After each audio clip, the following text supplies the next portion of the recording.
Hoy regresamos con la serie de mensajes que estábamos hablando al inicio del año, que era Piedras Fundamentales de la Fe, que está basada en el libro El Catecismo para la Nueva Ciudad.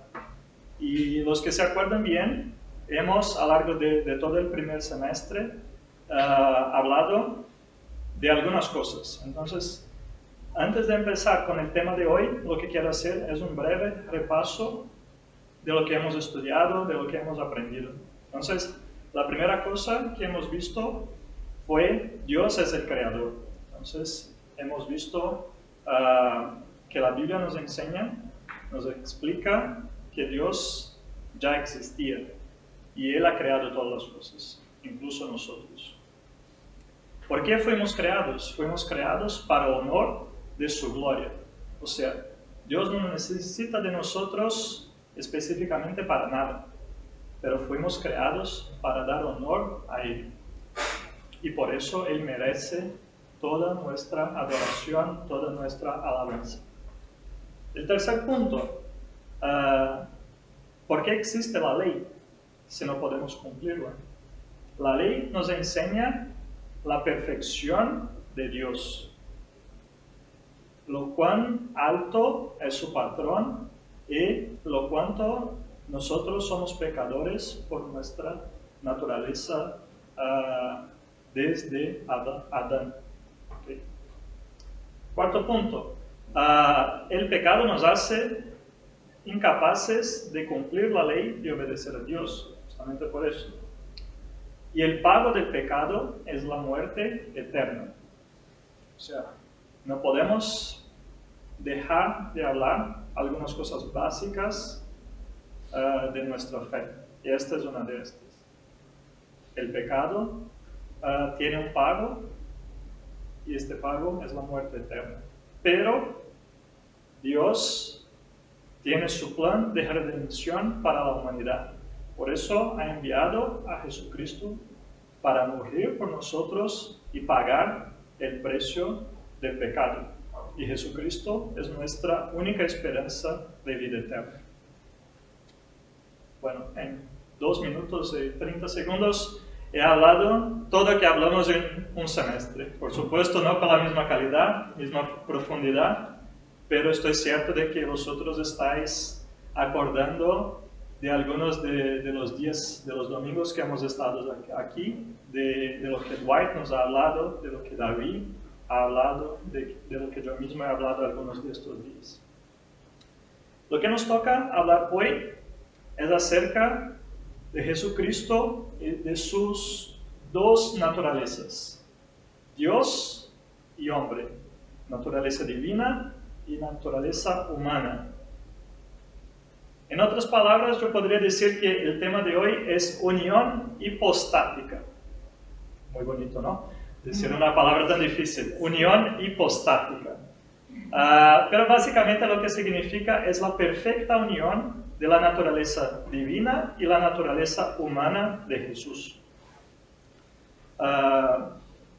En nuestro razonamiento, muchas veces, eso se queda un poco difícil, porque delante de una situación como esa, nuestra humanidad nos lleva a pensar, bueno, quizás no era 100% hombre porque al final era Dios, o quizás no era 100% Dios porque como estaba en carne, estaba como yo, como tú. Entonces, ¿cómo es posible? Quizás era 60% Dios y 40% hombre, no sé, un mixto de eso todo. Pero nosotros tenemos que entender, y lo vamos a aprender hoy, que nuestro Redentor, que Jesús es y debería ser 100% Dios, 100% hombre. Tenemos textos bíblicos muy claros que nos muestran que Jesús es Dios. Por ejemplo, lo que miramos aquí. Juan 1, de 1 a 2. En el principio ya existía el Verbo, y el Verbo estaba con Dios, y el Verbo era Dios. Él estaba con Dios en el principio. También tenemos textos bíblicos, el propio Juan, hablando acerca de la humanidad de Jesús. Y el Verbo se hizo hombre y habitó entre nosotros, y hemos contemplado su gloria, la gloria que corresponde al Hijo unigénito del Padre, lleno de gracia y de verdad. Entonces, en solo un capítulo tenemos un ejemplo muy claro de la divinidad de Dios y de la humanidad, de la divinidad de Jesús y de la divinidad de la humanidad de Jesús. Eso todo, por supuesto, estoy tomando como un factor claro o como una consideración de que vosotros creéis en la Biblia como la palabra de Dios. Si algunos todavía tienen dudas, yo quería dejar dos libros que pueden leer y que dan ejemplo de la veracidad de la Biblia y de los hechos que se han pasado y corresponden a lo que está en la Biblia. Uno se llama Más que un carpintero, es muy bueno, y otro se llama Cristianismo, caso resuelto, que utilizan mucho de historia y mucho de lógica para explicar la veracidad de la Biblia y para explicar algunas cosas que leemos y estamos estudiando a lo largo de estos días. También hay la página web que está Cold Case Christianity, yo voy a enviar en el grupo después para que quede más fácil, que tienen artículos gratuitos y que hablan también de estas bases de la fe. Pero hay cosas que no se pueden explicar totalmente por lógica. Y este es un caso muy importante. La divinidad y la humanidad de Jesucristo al mismo tiempo en un solo cuerpo va más allá de lo que es la lógica humana. Es un poco de lo que nosotros llamamos de misterio. Son cosas que no logramos entender 100% por la fe, por la lógica, pero sí que debemos creer por la fe. En algunos momentos de nuestras vidas vamos a llegar a algunos puntos que la cosa tiene que pasar de aquí, de nuestra lógica, para aquí, para nuestros corazones. No quiere decir que vamos a seguir las cosas sin pensar, pero vamos a tener una fe basada en lógica. Sí, eso puede hacer sentido, aunque yo no pueda explicarlo 100%. Y eso es un paso de fe.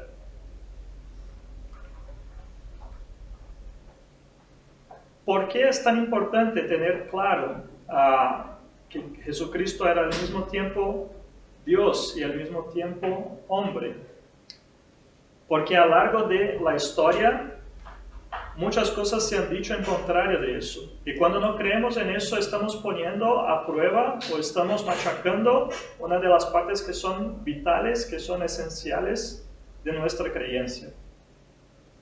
Yo he puesto algunos ejemplos aquí a lo largo de los siglos de cómo la iglesia, los creyentes han tenido que combatir a los que no creían en eso, a los que creaban herejías y creaban cosas para intentar quitar o la divinidad o la humanidad de Jesucristo porque no podían meter en su lógica.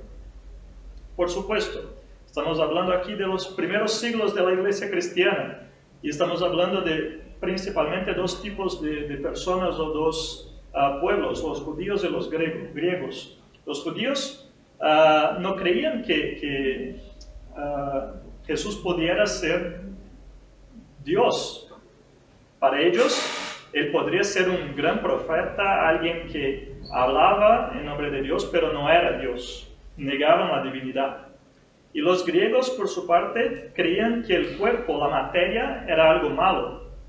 Entonces, Jesús siendo Dios, no podría tener una parte humana, una parte de carne. Con base a eso, se creaban un montón de teologías, un montón de pensamientos, como por ejemplo el ebionismo en el primer siglo, que decía que Dios no era, que Jesucristo no era Dios. El adopcionismo en el segundo siglo, que decía que Jesucristo no era Dios, que fuera adoptado por Dios y por eso se convirtió, tuvo todo este poder. El docetismo en el segundo siglo, que decía que Jesucristo no era hombre, parecía ser hombre, pero no era. El apolinarianismo en el cuarto siglo, que decía que Jesucristo tenía cuerpo de hombre, pero una mente completamente divina. El arrianismo en el cuarto siglo, que decía que Jesús había sido creado por Dios y por lo tanto no era Dios, Dios solo el Padre. El nestorianismo en el quinto siglo, que decía que tenían dos naturalezas distintas. O sea, que María era madre de Cristo, no era madre de Dios. El eutiquianismo o monofisismo en el quinto siglo, que decía que era una nueva naturaleza, o sea, un mixto de hombre y Dios. Y el monoteísmo en el séptimo siglo, que decía que tenían dos naturalezas, pero solo una voluntad. Y lo que nosotros miramos y creemos es que la Iglesia ha hecho todo lo posible para enseñar que eso no está correcto, que cada uno de esos estaba buscando entender a Jesucristo de una manera muy limitada y no entendía el gran poder y todo lo que era Jesucristo para nosotros y para qué estaba en la tierra, todo su propósito en estar aquí y por qué era importante tener las dos cosas. Hoy en día vivimos algunas de esas herejías cambiando un poquito, pero siguen por ahí. Por ejemplo, los musulmanes no creen que Jesús era un Dios, sí lo creen que era un profeta, lo hablan bien de él, de sus enseñanzas, pero no creen que era Dios. En la actualidad también escuchamos mucho de que algunos pueden defender a un Jesús histórico, a un Jesús que sí existió como un líder político y todo eso, pero no era Dios, ¿vale? Hay otros también que pueden incluso creer que Jesús no existió históricamente, pero por la creencia de los seguidores, él ha sido creado como un idealismo, o sea, por lo tanto no existió ni mismo como ser histórico. Entonces, a lo largo de los siglos y hasta hoy, Jesucristo, su verdad es combatida tanto por su divinidad cuanto por su humanidad. Pero tenemos muy claro, como ya he dicho en la Biblia, que hay textos que hablan claramente acerca de las dos cosas. Además de los textos que hablan individualmente de la naturaleza divina y humana, tenemos aquí el texto de Filipenses 2, 5 a 8, que nos deja claro las dos naturalezas de Jesús en solo un texto. Marisa, ¿puede leer, por favor? Dios y hombre. La actitud de ustedes debe ser como la de Cristo Jesús, quien, siendo por naturaleza Dios, no consideró el ser igual a Dios como algo a que aferrarse. Por el contrario, se rebajó voluntariamente, tomando la naturaleza de siervo y haciéndose semejante a los seres humanos. Y al manifestarse como hombre, se humilló a sí mismo y se hizo obediente hasta la muerte, y muerte de cruz. Filipenses 2, capítulo 5, 8. Gracias. Esta palabra que está subrayada en amarillo, rebajó, en otras versiones, otros idiomas, se ve también como vaciarse. Vaciarse, o sea, tenía toda su gloria, estaba al lado del Padre, pero por su propia decisión, bajado de ahí y vaciado de su gloria como Dios para estar entre nosotros como hombre. Tenemos otros textos en la Biblia que nos muestran cómo Jesús tenía sí las dos naturalezas y simultáneas, como por ejemplo, al mismo tiempo que Jesús tenía hambre, sed, dormía, él también hacía milagros como curaba a la gente, expulsaba a los demonios, transformaba agua en vino, perdonaba pecados, o sea, cosas que la mayoría de las personas, de los profetas, no podrían hacer. Sí, algunos discípulos después han hecho milagros también, pero nada como perdonar pecados, como transformar agua en vino, nada como morir y resucitar. Entonces, sí, miramos claramente que el poder que estaba en Jesucristo no era un poder similar a de otros profetas o mismo de los discípulos. Esto que llamamos de vaciarse o rebajarse, en el griego ellos llaman de kenosis, que es esta actitud de dejar a su gloria y venir hacia la tierra. Es muy interesante notar que él no se aferró a ser igual a Dios. Dejó su gloria y privilegios celestiales para vivir como nosotros. Y eso tiene implicaciones muy directas en la obra de Jesucristo aquí en la tierra. Aquí miramos que para pagar por el pecado, para que fuera un pago completo y perfecto, sí tendría que ser hombre y tendría que ser Dios. El texto que miramos en nuestro libro, en las 3 lecciones, nos dice: para que su naturaleza humana pudiera obedecer perfectamente toda la ley y sufrir el castigo del pecado humano en nuestro lugar, y también para que pudiera compadecerse de nuestras debilidades. Por eso necesitaba ser hombre. Por otro lado, necesitaba ser Dios, para que por su naturaleza divina, su obediencia y su sufrimiento fueran perfectos y efectivos, y también para que pudiera soportar la justa ira de Dios contra el pecado y vencer la muerte. Las características que vemos en el primer párrafo no están en el segundo. Las características que están en el segundo no están en el primero. Entonces, para que el pago fuera completo y perfecto, tendría que tener las 2 características: ser hombre y ser Dios.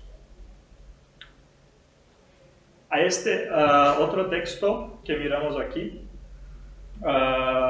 que nos ayuda también a entender, está en Hebreos 2, 14 al 18, y dice: por tanto, ya que ellos son de carne y hueso, y también compartió esa naturaleza humana para anular mediante la muerte al que tiene el dominio de la muerte, es decir, al diablo, y librar a todos los que por temor a la muerte estaban sometidos a la esclavitud durante toda la vida. Pues ciertamente no vino en auxilio de los ángeles, sino de los descendientes de Abraham, o sea, la humanidad. Por eso era preciso que en todo se asemejara a sus hermanos, para ser un sumo sacerdote fiel y misericordioso al servicio de Dios, a fin de expiar los pecados del pueblo. Por haber sufrido él mismo la tentación, puede socorrer a los que son tentados. Entonces aquí vemos como sí era Dios y sí tenía que venir como hombre para entender cómo eran los hombres. Entonces, profundizando un poquito más, ¿por qué ser hombre? Bueno, la primera cosa, y por eso hablé que algunos pasos damos pasos con lógica y otros por la fe. La primera cosa es muy lógica. ¿Por qué ser hombre? Bueno, porque Dios no puede morir. Entonces, si alguien tenía que morir por nuestros pecados, tendría que tener una parte o tendría que ser hombre, ¿no? Eso es lo que significa la naturaleza humana. Entonces, como Dios no puede morir, tenía que ser hombre. El segundo punto es, de la misma manera como hemos visto que el pecado entró en el mundo por un hombre que era Adán, la corrección de rumbo tenía que venir también por un hombre, por Jesucristo. ¿Por qué? Porque si nosotros miramos a Adán y pensamos, bueno, y esa es una de nuestras excusas favoritas, ¿no? Se dice la carne es débil también en castellano, ¿no? La carne es débil, bueno, Adán, bueno, nosotros no somos mejores que Adán y nada que eso. Pero hubo sí uno que sufrió la tentación y no pecó. Y no podemos decir que, pero era Dios. Sí, era Dios, pero también era 100% hombre. Entonces eso cambia nuestra perspectiva de cómo mirar las cosas y de cómo mirar el pecado. Que sí, hubo un hombre que pecó y por eso todos nosotros hemos pecado, que es Adán. Pero también hubo uno que no pecó. Y por medio de él tenemos salvación, tenemos libertación del pecado, que es Jesucristo nuestro Señor. Romanos 5:12 nos habla: por medio de un solo hombre el pecado entró en el mundo, y por medio del pecado entró la muerte. Pues así como la muerte pasó a toda la humanidad, porque todos pecaron. Y también Romanos 5:15 nos dice: pero la transgresión de Adán no puede compararse con la gracia de Dios. Pues si por la transgresión de un solo hombre murieron todos, cuanto más el don que vino por la gracia de un solo hombre, Jesucristo, abundó para todos. Entonces, por la transgresión de solo un hombre murieron todos, pero por gracia, por Jesucristo, el amor de Dios abundó para todos nosotros y por eso tenemos redención de nuestros pecados. El tercer punto, no sé si es una palabra común aquí en España o una expresión común en España, pero en Brasil en los últimos 5 años hemos escuchado mucho una expresión que se llama lugar de habla. O sea, yo no puedo expresar la misma opinión que una mujer porque yo no soy una mujer. Yo no puedo expresar la misma opinión de alguien que es un refugiado, que es alguien rico o alguien pobre, porque quizás yo no tengo las mismas características, la misma vivencia que estas personas. He buscado esta palabra, me parece que en inglés se utiliza identity lane. Entonces la idea es de que yo no puedo hablar por esta persona o por su situación porque yo no estoy en esta situación. No quiero entrar en los detalles de que si eso es totalmente verdad o no, si tenemos el derecho de tener opinión o no, pero lo que la gente está diciendo por detrás de eso es identificación. O sea, antes que empiece a hablar de mí o a hablar de las cosas que yo vivo, de cómo yo debería pensar, tú tienes que identificarse conmigo, con mi situación y con quién soy. Y ese es el punto. Dios siempre está muy adelantado de las cosas que la humanidad piensa que son modernas. Dios sabía la importancia de la identificación desde que envió a Jesucristo para morir por nosotros. Entonces, cuando Jesús vive como un hombre, Él entiende que es pasar por lo que pasamos nosotros, que es vivir en este cuerpo, que es vivir en las situaciones que nosotros vivimos. Nosotros sabemos que Jesús es nuestro abogado delante de Dios. ¿Y qué distinción hay cuando un abogado te entiende por completo? Cuando sabe todo lo que pasas, que no está ahí solo para cumplir un rol, que está allí porque se identifica contigo. Y eso hace toda la diferencia en cómo se expresa delante del juez. Y también, por el otro lado, por supuesto, tenemos a Jesucristo como nuestro perfecto sacerdote. Entonces, podemos también nosotros reflejarnos en Él y vivir una vida recta y sin pecado, como he hablado antes. Entonces, eso sirve tanto para nuestro abogado Jesús identificarse con nosotros cuanto nosotros con Él. Hebreos 4:15 nos dice: porque no tenemos un sumo sacerdote incapaz de compadecerse de nuestras debilidades, sino uno que ha sido tentado en todo de la misma manera que nosotros, aunque sin pecado. A ver, yo creo que estamos a la mitad, entonces quiero ver si todos están todavía despiertos. ¿Todos están vivos hasta ahora? Quiero proponer una pregunta. Si yo preguntara acerca de alguien que ayudaba a los pobres, se importaba con los excluidos, buscaba hacer el bien y no el mal a todos, compartía enseñanzas llenas de sabiduría, ¿qué persona vosotros me dirían que es? Jesús. ¿Alguien más? Sus discípulos también. Discípulos. Por supuesto que yo os llevé a poder decir Jesús con todo lo que estaba hablando antes. Por lógica. Y a los seguidores que les cambia. Sí. Pero hay una cosa importante. Para esta pregunta yo podría decir muchas personas. Yo podría decir Martin Luther King. Yo podría decir Madre Teresa. No sé, yo podría decir Gandhi. ¿No? No es verdad todo lo que está aquí para cada una de estas personas que estoy diciendo. Pero yo tengo una pregunta adicional. ¿A cuáles de estos vosotros confiaréis o confiarían vuestra salvación eterna?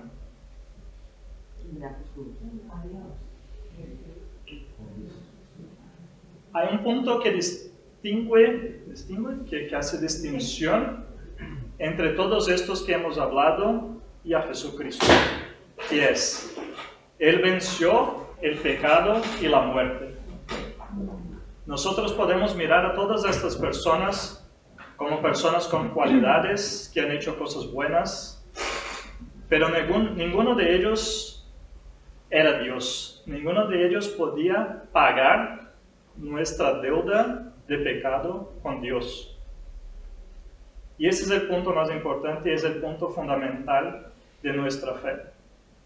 Cuando nosotros escuchamos que todos los caminos llevan a Dios, nos estamos olvidando de eso.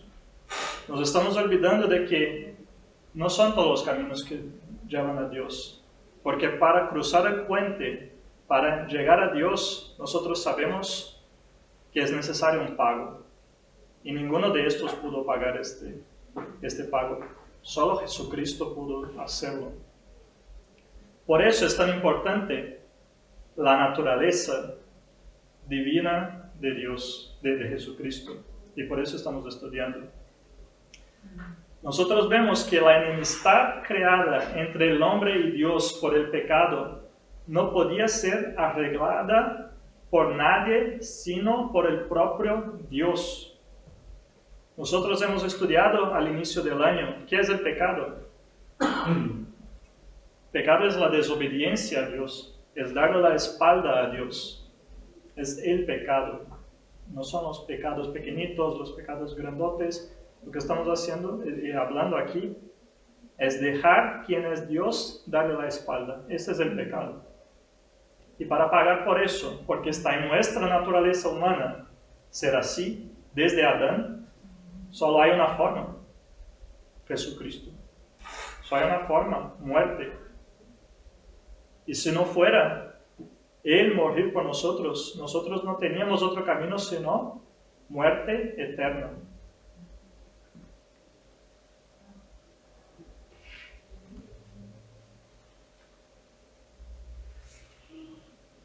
El segundo punto, que es tan importante cuanto el primero, es morir. Muchos podrían morir, pero vencer la muerte y resucitar, solo un Dios podría hacerlo. Hay un texto que yo creo que es tan corto, pero tan interesante, que está en Lucas 24, 5 al 6, cuando las mujeres van al sepulcro a visitar al cuerpo, a ver el cuerpo de Jesucristo, y el ángel les dice, ¿por qué buscáis entre los muertos al que vive? No está aquí, sino que ha resucitado. Esto es muy importante para nuestra fe, entender que muchos podrían morir como mártires, pero resucitar, vencer la muerte y con eso nos dar esperanza de vida eterna, solo un Dios podría hacer y solo Jesucristo hizo por nosotros. Siendo Dios, dejó mucho o se alejó de algunos atributos divinos mientras estaba aquí. Hasta llegar, él podría haber dejado, utilizado su poder divino para defenderse de la crucifixión, pero no lo hizo. Eso es parte de lo que hablamos de la kenosis, que es vaciarse de este poder, no utilizar este poder para defenderse, porque sabía que su propósito era morir por nosotros y tenía eso muy claro. Todo eso es lo que muchas veces hablamos como el plan de redención de Dios para la humanidad. Desde el inicio, Dios tenía un plan para cada uno de nosotros. El texto que hemos leído de Filipenses, que Marisa ha leído, sigue después con el 9 y el 11 diciendo, por eso Dios lo exaltó hasta lo sumo y le otorgó el nombre que está sobre todo el nombre, para que ante el nombre de Jesús se doble toda rodilla, y en el cielo y en la tierra y debajo de la tierra, y toda lengua confiese que Jesucristo es el Señor, para la gloria de Dios Padre. El hecho de humillarse, de vaciarse de Jesucristo, llevó al final al plan perfecto de Dios, de que Él va a ser exaltado delante de todos por eso. Aquí hay algunas cosas interesantes en este texto, que toda rodilla en el cielo, o sea, para que los ángeles se rodillen, hay que ser delante de Dios, es una característica de Dios. En la tierra, nosotros los hombres, reconocer a Jesucristo nuestro Señor. Debajo de la tierra está hablando del infierno. Solo uno que murió y venció la muerte puede hacer eso.